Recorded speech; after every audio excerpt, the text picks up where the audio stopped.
our championship main event. This fight scheduled for 12 rounds. Terence Crawford in the blue and gold trunks. Kell Brook repping the UK in the white with red and blue.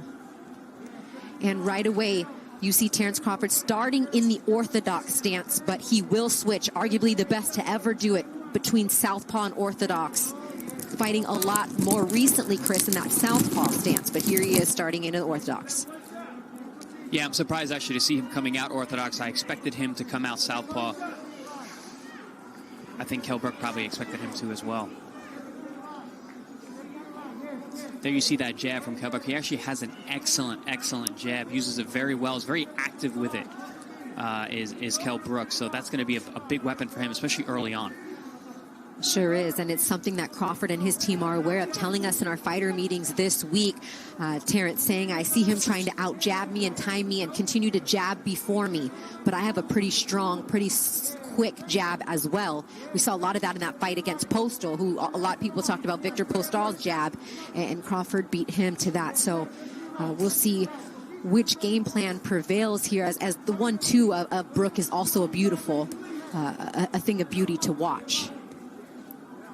Now, speaking about jabs, one of the big parts of a good jab is being long, and Terence Crawford has a 74-inch reach advantage for a welterweight, which is unheard of. Yeah, and only a 5'8" welterweight. Exactly, yeah.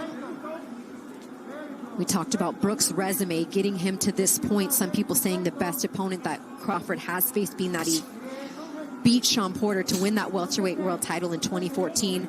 Moved up to 160, fought Gennady Golovkin, lost. Errol Spence was his last fight at 147, lost the IBF title there back in 2017. Is he still a high-class caliber fighter as he was then, racking up 3 wins since that Errol Spence loss? Or has Father Time taken its toll on the 34-year-old and on his face, albeit orbital fractures in both sides, coming off the losses to Gennady Golovkin and Errol Spence? Kell Brook doing a good job, landing some nice, hard, solid jabs so far. Has been able to out-jab the longer Terence Crawford in this first round. There it is. There's another strong jab from Kell Brook early. But staying orthodox. Something Kell Brook has to be careful of is a lot of times he overthrows his punches. Sometimes it gets tall, leaving himself open. Look for Terence Crawford to come over the top at times. Kell also saying, I can switch too, and I may implement that in my game plan as well. As you see now, Bud Crawford going southpaw. Yeah, we've seen Kell switch sides and find out the south position nice quite well. Good luck. Lead left hook from Kell Brook in the last 10 seconds here of round 1. And a good body jab. Terence Crawford coming off the longest layoff of his career. But he'll land 3 or 4 very solid jabs, as well as a good left hook to the head of Terence Crawford in that first round.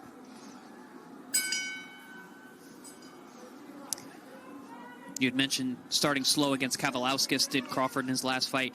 Kavaliauskas, who is a very strong guy and very powerful fighter, is not as explosive and maybe doesn't hit quite as hard as Kell Brook is. So Terence really needs to be careful in these early rounds. Sure, and a lot of that explosiveness and power from Kell Brook comes from those legs. I don't know if you had a chance to see the weigh-ins, or you can probably even tell now he has an extremely strong base, very solid legs, and generates a lot of his power from that bottom half. So yeah, Kell Brook always has tremendous physique and great conditioning. Kell Brook has 27 knockouts in his in his 39 wins, and he has won 2 of his last 3 fights by knockout. Kell's looking very quick at 47. I've been impressed, so far. He looks faster than usual. And he did say in the fight, this is my weight class. This is where I started. Now, you're coming up from 135 pounds, but I am a natural 147 fighter. And these guys had a nice battle, war of the words this week. It's been interesting and entertaining to kind of follow it. Although I would give the edge to Crawford in that sense. It's really hard to beat him at trash talking. He's an ultimate competitor in every single thing that he does. I've spent a lot of time around him working for Top Rank all of these years, and I don't think I've ever met anyone in the world as competitive as he is. So yeah, Kell Brook is, personality-wise, is definitely much more of a more quiet, laid-back kind of guy. Agreed, but held his own. Yeah, he did. and is holding his own right now as we're midway through round 2, and he gets caught with a sharp lead jab from Crouford there, as Crouford has remained in the orthodox stance for most of the first 2 rounds, and then a good right hand there from Brook coming in. Both men really sharp shooting at this point, going for tick for tack, very, very tactical from the outset. I think both men fighting with a lot of respect for the other. Do you think that Kell Brook looks that much bigger than Bud tonight? I know size was a big thing that we talked about leading up. I do see him being bigger. You know, I understand him being a bigger guy. I don't think it's going to be that important as you know, Kell has been talking about all week. You know, at the end of the day, skills pay the bills, and this fight's not going to come down to who's the bigger man. Yeah, that seems to be what Kell. Well, that was his narrative that he was pushing. I'm bigger, I'm stronger. He hasn't seen anybody my size. That was his narrative that he pushed the whole time. And a little surprising, honestly, because I don't think he's the kind of guy who fights using his size that much. He's very quick, he's explosive, he's a good counterpuncher, he's a good jab.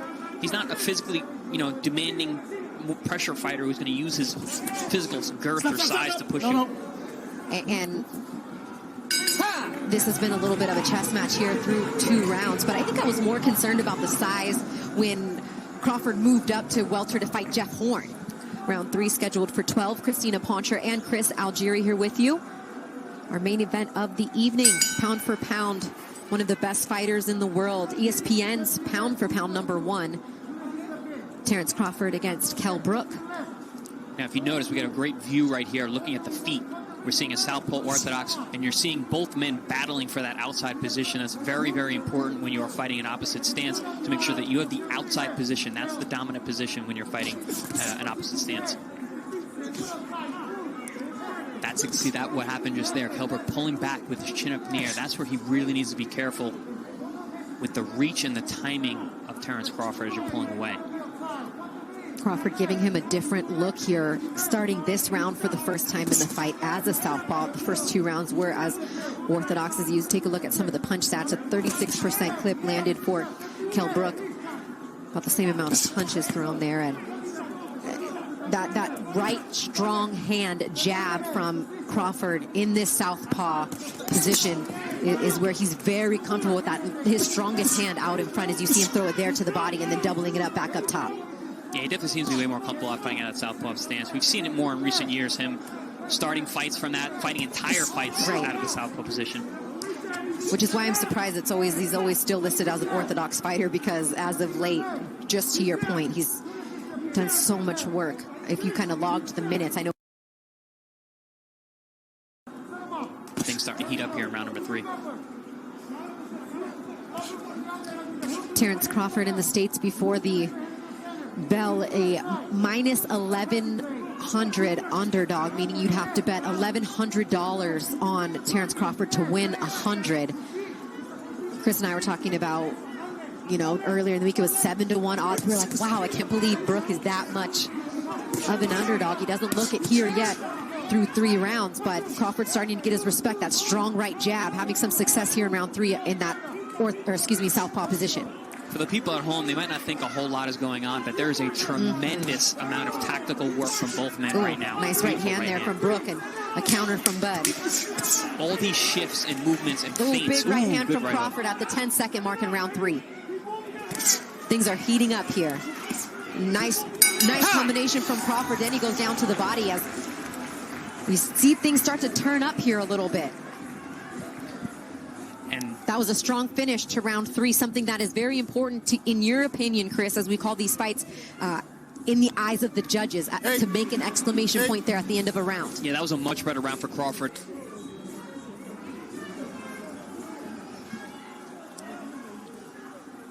Yeah, I was excited for this fight. I did a lot of homework reviewing tape.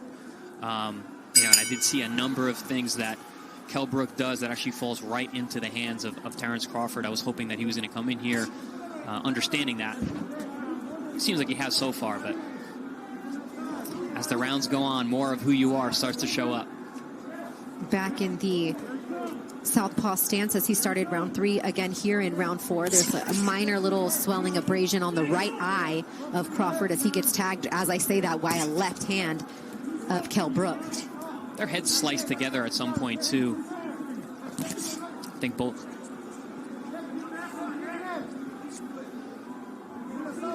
fight. I did a lot of homework reviewing tape. And I did see a number of things that Kell Brook does that actually falls right into the hands of Terence Crawford. I was hoping that he was going to come in here understanding that. Seems like he has so far, but as the rounds go on, more of who you are starts to show up. Back in the southpaw stance as he started round 3. Again, here in round 4, there's a minor little swelling abrasion on the right eye of Crawford as he gets tagged, as I say that, by a left hand of Kell Brook. Their heads sliced together at some point, too. I think both.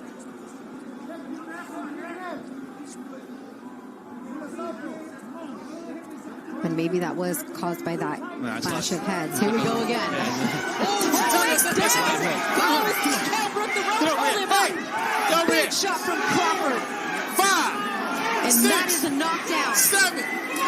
Come to me. Come to me. You all right? Give you a chance. And Kell Brook looks like he is still a little bit out of it. Ken Crawford in the show in round 4. I think it was a right hook as Crawford looks to finish. Big shot from Kell Brook. He is hurt. And it is over. No. Terence Bud Crawford. TKO 4. That's all she wrote, folks. He remains undefeated and walks away with the strap. And you know what? That